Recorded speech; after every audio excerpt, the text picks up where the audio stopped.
Lubog pa rin sa baha ang maraming bayan sa Bicol at patuloy ang pag-akyat ng bilang mga namatay dahil sa bagyong Christine.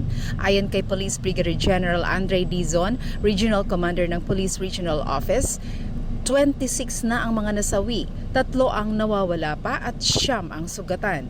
Mahigit 316,000 katao o 107,000 families ang mga inilikas.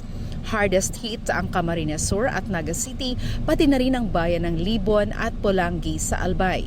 Ngayon ang ika-4 na araw mula nang bayuhin ng bagyo ang Bicol.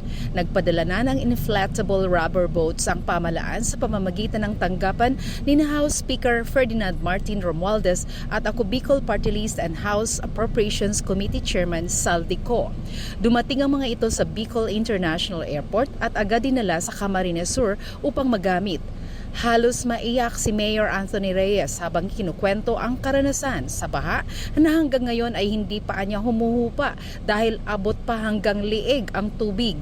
Isang rubber boat at Yamaha outboard motor ang kanyang natanggap ngayong araw.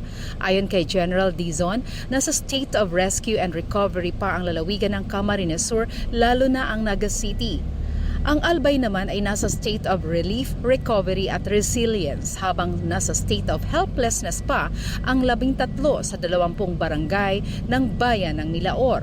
We are on a rescue, recovery and search and relief operations mode. So yun po ang ginagawa natin. Katulong natin dito po of course ang 9th Infantry Division ng Philippine Army, Philippine Coast Guard, Philippine Air Force, Philippine Navy, Bureau of Fire Protection, so lahat po ng mga military and other uniformed services.